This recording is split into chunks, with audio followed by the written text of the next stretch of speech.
On September 8th, you team up with Rockabilly, Jesus Castillo, Jose Estrada Jr., and you're in a losing effort in an eight-man to crush Skull, 8 Ball, and Chains in a dark match.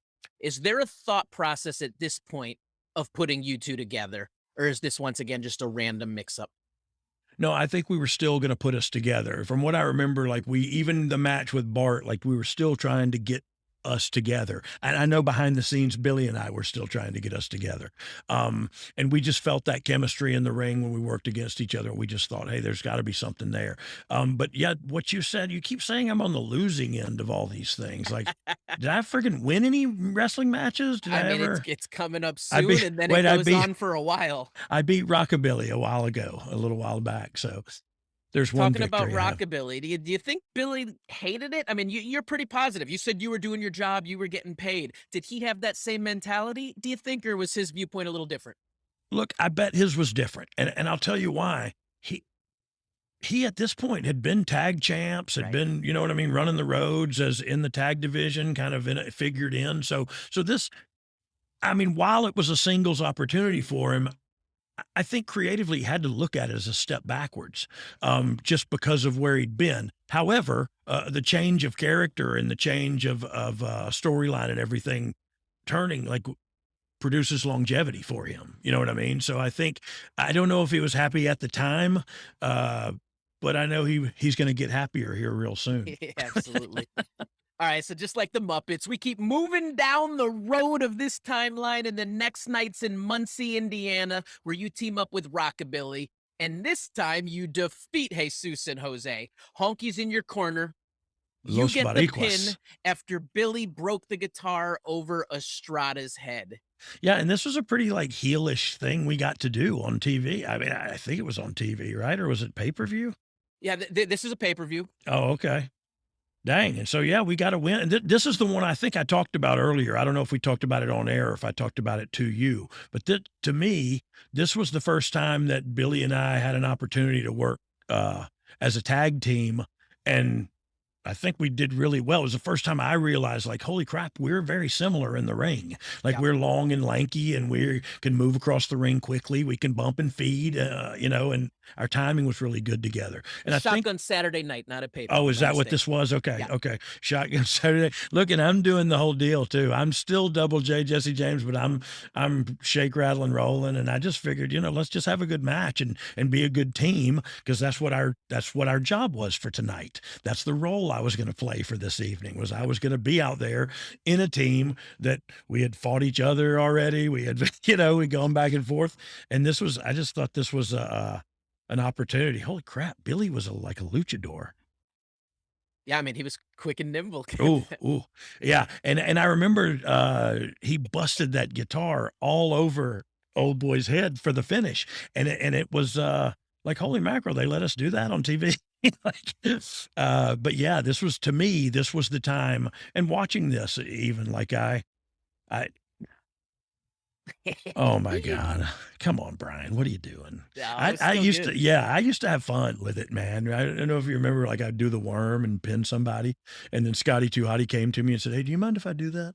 So don't you think that's kind of one of the secrets to success in this business is maintaining and finding that fun? Because I've of course seen experience that everyone gets so involved and you start to take things so seriously and get so wrapped up into the stuff that you can't control that you forget you're doing what you absolutely love, and instead you're putting pressure on yourself and putting yourself in a roller coaster of negative emotions when you can just take the ride, throw your hands up, and go, "Whee!" Man, and I tell you, I've tried to tell so many young talent that, like, just enjoy what you're doing right now, because look, until you're a top guy, I can't help but watch myself work either. Like, I'm my own worst critic, but I also think It's I'm pretty like good.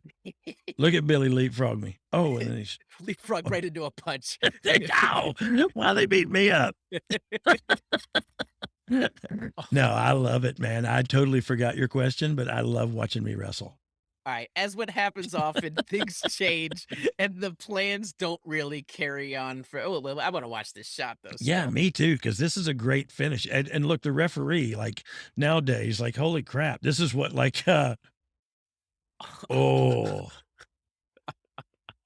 There it is. What a great Uh, camera shot too. That was heads up by that cameraman. Heck yeah. It was probably Stu or Rico or somebody, but that Sweaty, but that was a great. It hung on there, and they close upped on the guitar piece. And look, also, I wanted to say this when I watched this earlier.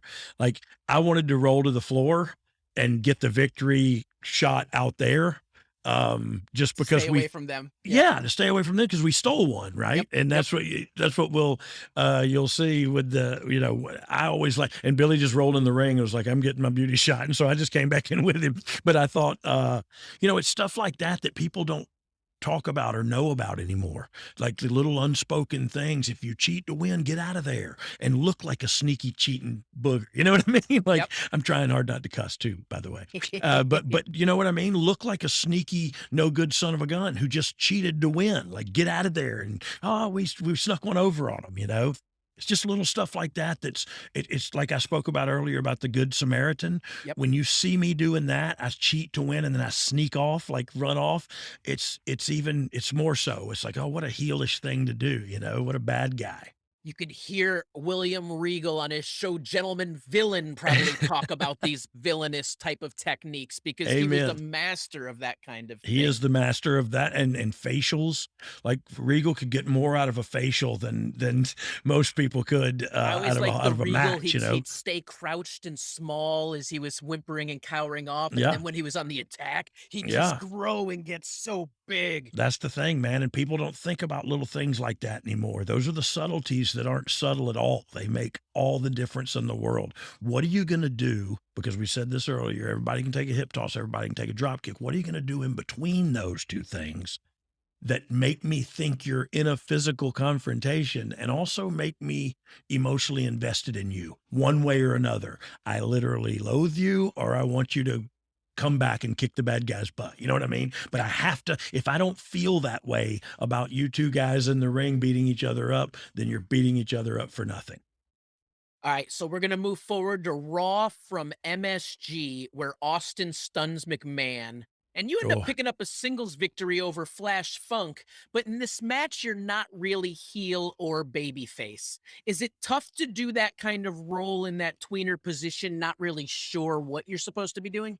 yeah, especially against Flash Funk, you know what I mean? Like, he's a babyface too, and so we go out there, and I think we just had a babyface match, but maybe I don't remember every move, but maybe I took a shortcut or 2, or maybe he did, I don't remember. But, you kinda gotta if it's 2 good guys in there going at it, you're even, you're even, you're even. Somebody's gotta play a little, hardball, and somebody's gotta shut the other guy down, and I don't remember exactly how we executed that one, but it is a little more difficult when you're supposed to play a role and you're not sure exactly what that role is, and so you go out there and you just go with what your gut says. You listen to the people. That's another thing I feel like has gone by the wayside, is kind of listening to the people and reacting and adjusting accordingly. Too often nowadays we have our spots in mind, we have what we're doing, and by God, when that bell rings, I'm doing that. And sometimes the people ain't that what you put together in the back ain't what the people are buying. So it's So, always so very in go And ahead. yeah, in your opinion, that style today where everything is a little bit more arranged, do you think that's wrestlers' creativity, or do you think that's generally more so because of TV production these days?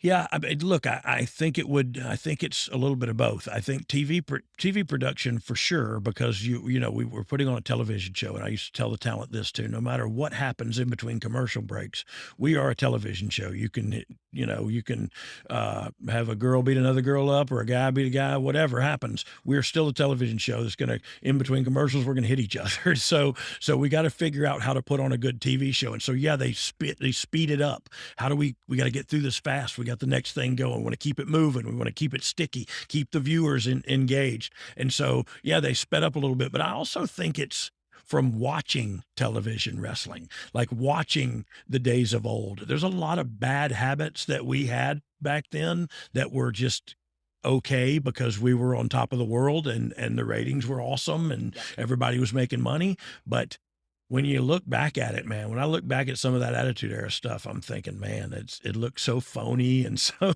some of the stuff, you know what I mean? We're just kind of going through the motions sometimes, and so it really helps when they add your character into a story that you can sink your teeth into, then you can start kind of thinking about, okay, how would my character react to this? How would I react to a win or a loss or whatever?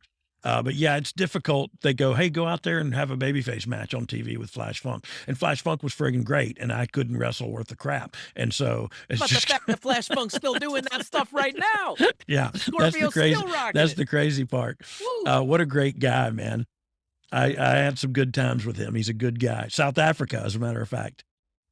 At J Classic 84 wants to know, at what point when you first started teaming together did you both know the Outlaws were gaining traction as a team?